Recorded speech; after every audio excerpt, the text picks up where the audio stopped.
তোমাদের মধ্যে ওই পুরুষ শ্রেষ্ঠ, উত্তম চরিত্রবান, খিয়ারুকুম লিনিসাইহিম, যেই পুরুষ তার স্ত্রীর কাছে শ্রেষ্ঠ এবং উত্তম। একজন স্ত্রী জানে তার স্বামীর চরিত্র কতটুকুন। পৃথিবীর অন্যরা এত খবর জানে না, একজন স্ত্রী যত খবর জানে। এটা একেবারে প্রসিদ্ধ কথা। আর এই জন্য আল্লাহর নবী বলেছেন, বড় নেতা হয়ে গেছো তুমি। মানে আমরা রাসূলের হাদিসের ব্যাখ্যা করছি, আমাদের বর্তমান সমাজে তুমি বড় নেতা হয়ে গেছো।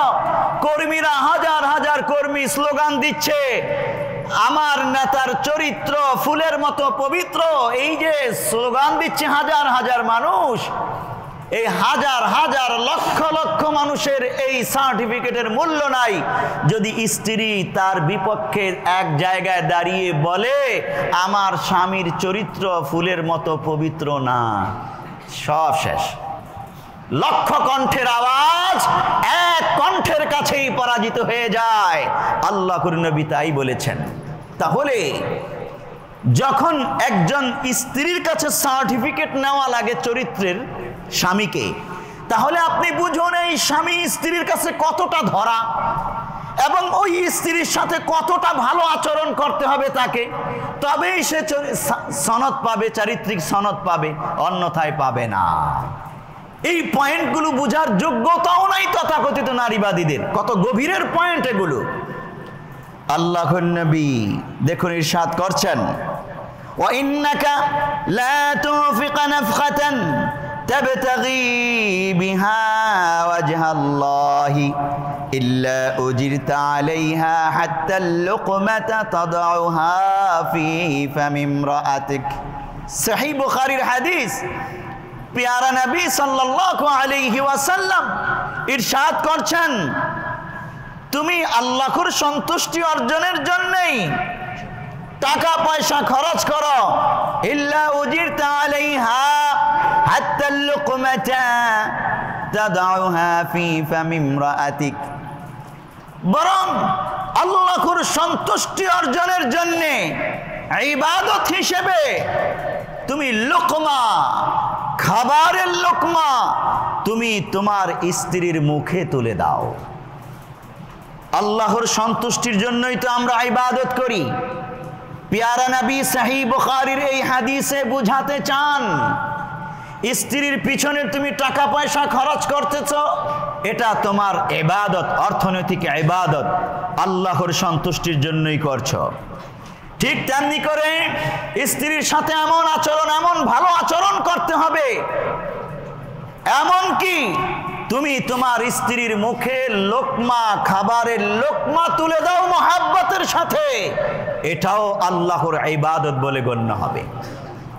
কোন ব্যক্তি যখন নারী জাতির, স্ত্রী জাতির মুখে খাবারের লোকমা তুলে দেয়, বুঝতে হবে সম্পর্কটা অত্যন্ত ভালো। আর যদি কোন পুরুষ স্ত্রী জাতির মুখে চর থাপ্পড় মারতে শুরু করে, বুঝবেন সম্পর্কটা বড় খারাপ, ভালো না। আল্লাহর নবী এই দুইটা সম্পর্কের মধ্যে আমার হাত স্ত্রীর মুখে ব্যবহার করব আমি কোন পদ্ধতিতে, আল্লাহর নবী বলে দিলেন খাবার তুলে দাও তার মুখে, মহাব্বত করে, আদর করে, তার অধিকার পূরণ করার জন্য, বাস্তবায়নের জন্য। নিশ্চিতভাবেই এই স্ত্রী তখন এই স্বামীর অধিকার পূরণ করবে, বাস্তবায়ন করবে। প্যারে হাজিরিন, প্যারা নবী সাল্লাল্লাহু আলাইহি ওয়াসাল্লাম এভাবেই আমাদের পারিবারিক ব্যবস্থা, পারিবারিক বন্ধনের চমৎকার চিত্র অঙ্কন করেছেন, আমরা বুঝি না।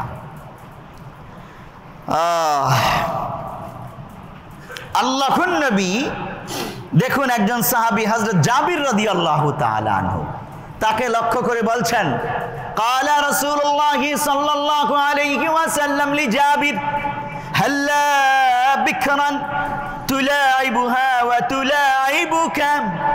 হে জাবির, তুমি কি কুমারী কন্যাকে বিবাহ করতে পারলে না, যাতে তুমি তার সাথে খেলা করতে পারো আর সে তোমার সাথে খেলা করতে পারে?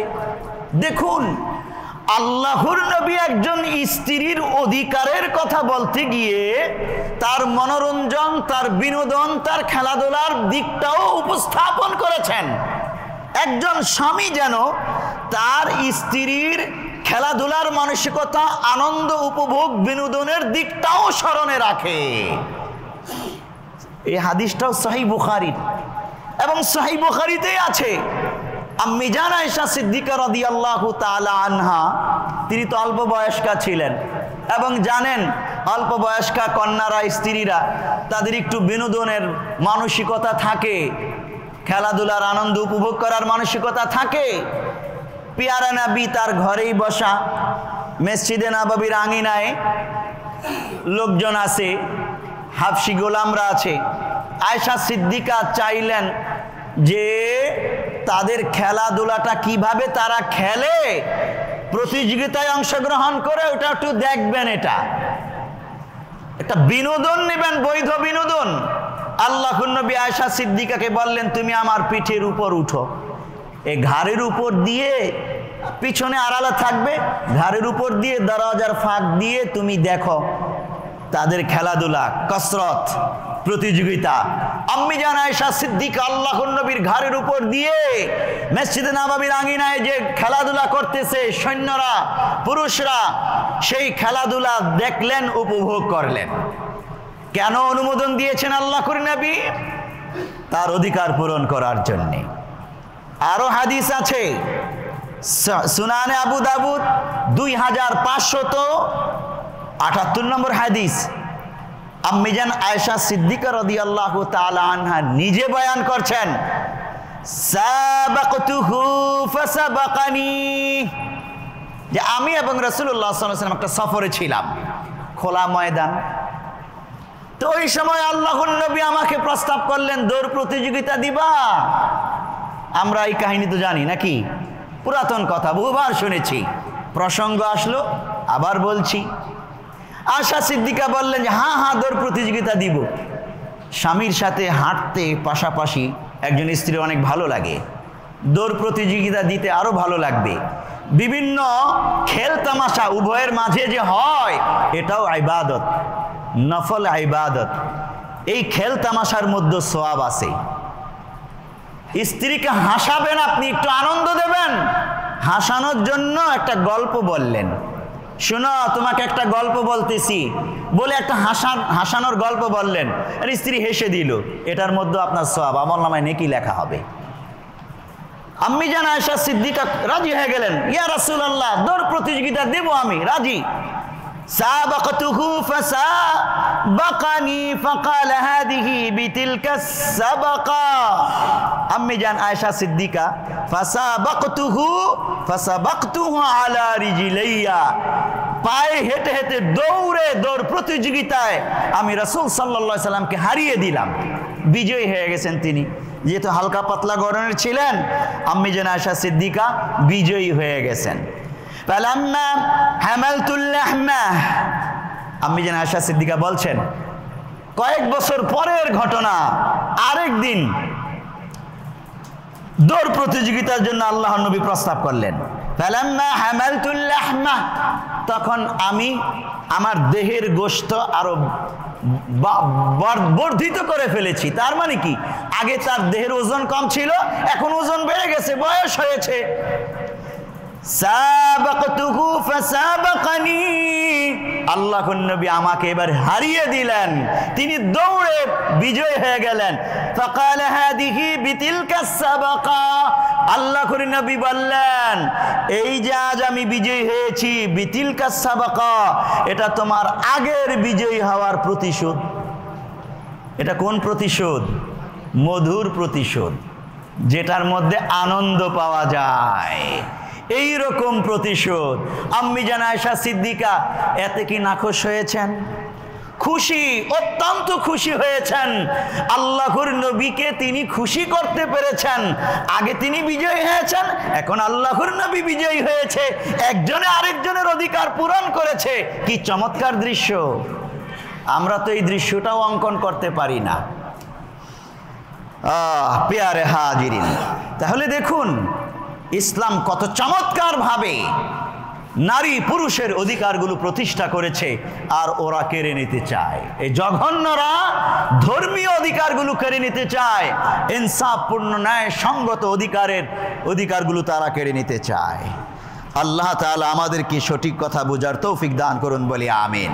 তাহলে আমরা 1 নম্বর পয়েন্ট আলোচনা করলাম, একজন স্ত্রী জাতি হিসেবে অধিকার হলো পুরুষ জাতির কাছে উত্তম আচরণ পাওনা, ভালো ব্যবহার পাওনা, পাশাপাশি স্বামীকে উত্তম চরিত্রওয়ালা দেখা। স্বামী অন্য কোনো নারীর সাথে সম্পর্ক স্থাপন করবে না, সম্পর্ক স্থাপন বেগানা নারীর সাথে না করা, এটা স্ত্রীর অধিকার। আমরা তো অনেকে বুঝি না, এটা আবার স্ত্রীর অধিকার হয় কেমনে? আরে এটা স্ত্রীর গুরুত্বপূর্ণ অধিকার।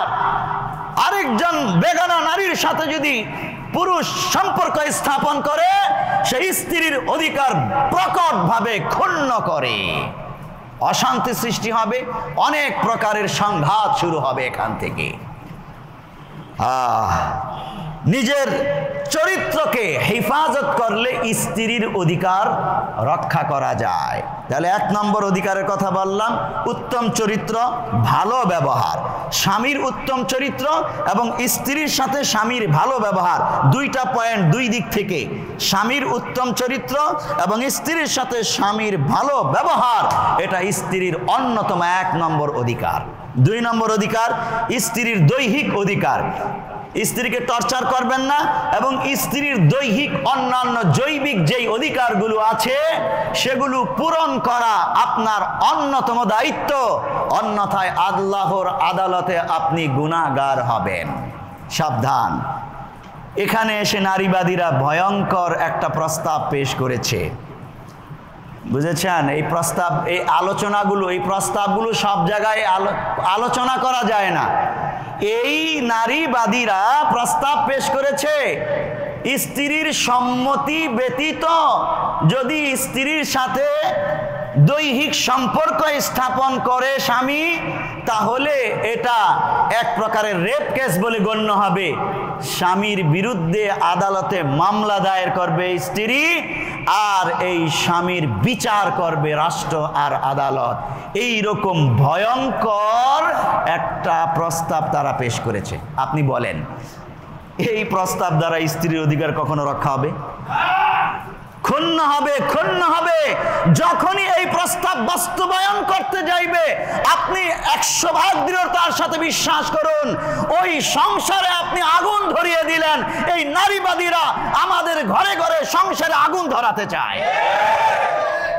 এইভাবে নারীর অধিকার রক্ষা হয় না, বরং এটা নারীর অধিকার আরো ক্ষুণ্ণ করবে, ভয়ঙ্কর ভাবে ক্ষুণ্ণ করবে, অশান্তির দাবানল জেলে দিবে। এই বোকাগুলো, গাধাগুলো এটাও বুঝে না যে এটা নারী জাতির অধিকার ক্ষুণ্ণ করার প্রস্তাব। আল্লাহর নবী হাদিসে বলেছেন, সহিহ বুখারী হাদিস নম্বর 3337, বলছেন, ইদা দাআর রাজুলু ইমরাতাহু ইলা ফিরাশিহি ফাআবাত ফাবাতা গাদবানা আলাইহা লা'নাতহা আল মালাইকাতু হাত্তা তুসবিহা। যখন কোন স্বামী তার স্ত্রীকে বিছানায় আহ্বান করে আর অস্বীকার করে স্ত্রী, আল্লাহর নবী বলছেন, ওই অবস্থায় যদি ক্রুদ্ধ গোসা অবস্থায়, মনক্ষুণ্ণ অবস্থায় স্বামী রাত কাটায়, লা'নাতহাল মালাইকাতু হাত্তা তুসবিহা, ফজর হওয়া পর্যন্ত, সকাল হওয়া পর্যন্ত নূরের তৈরি আল্লাহর নিষ্পাপ ফেরেশতারা ওই স্ত্রীর উপর লানত অভিসম্পাত করতে থাকে। যখন স্ত্রীর উপর অভিসম্পাত করে ফেরেশতারা, আপনি বলুন ওই স্ত্রী কি ভালো থাকবে? তাহলে স্ত্রী এখানে খারাপ অবস্থায় চলে যাবে। তাহলে যারা এই মন্দ পরিকল্পনা প্রস্তাবনা দিচ্ছে, এই স্ত্রীকে ফেরেশতাদের লানত বানাবার উপযুক্ত হিসেবে গড়ে তুলতেছে। এছাড়া পারিবারিক অশান্তি, সামাজিক বিশৃঙ্খলা, অনেক কিছু তৈরি হবে। স্ত্রীর দৈহিক অধিকার বাস্তবায়ন ইসলাম যেইভাবে করেছে সেভাবেই প্রতিষ্ঠা করতে হবে। পারিবারিক শান্তি প্রতিষ্ঠার জন্য বরং কি করণীয় সেই প্রস্তাবনা দেওয়া উচিত ইসলামের আলোকে।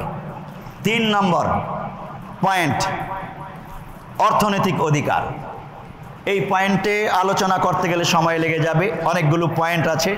অর্থনৈতিক অধিকার, এরপরে মোহরের অধিকার, খাদ্য বাসস্থান বস্ত্রের অধিকার, পবিত্র জীবন যাপনের অধিকার। এই বিভিন্ন অধিকারগুলো কোরআনে আল্লাহ তাআলা বয়ান করেছেন এবং পিয়ারা নবী সাল্লাল্লাহু আলাইহি ওয়াসাল্লাম হাদিসে বর্ণনা করেছেন। অর্থনৈতিক অধিকারগুলো অত্যন্ত চমৎকারভাবে আল্লাহ তাআলা এবং আল্লাহর নবী বয়ান করেছেন, যেটা তথাকথিত এই নারীবাদীরা বুঝার সক্ষমতাই রাখে না। এরা সমান অধিকারের কথা বলে মূলত নারীকে তার ন্যায্য অধিকার থেকে বঞ্চিত করতে চায়।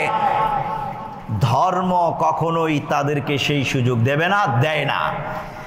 পেয়ারে হাজিরিন, ইনশাআল্লাহ আগামী সপ্তাহে আমরা নারীর অর্থনৈতিক অধিকার, বাসস্থানের অধিকার, খাদ্য বস্ত্রের অধিকার, মোহরের অধিকার এবং পবিত্র জীবন যাপনের অধিকার, আরও গুরুত্বপূর্ণ কিছু পয়েন্টে আমরা আলোচনা করব। আজকে যতটুকুন আলোচনা হলো আল্লাহ তাআলা আমাদেরকে এর উপর আমল করার তৌফিক দান করুন, আমিন। ওয়া মা আলাইনা ইল্লাল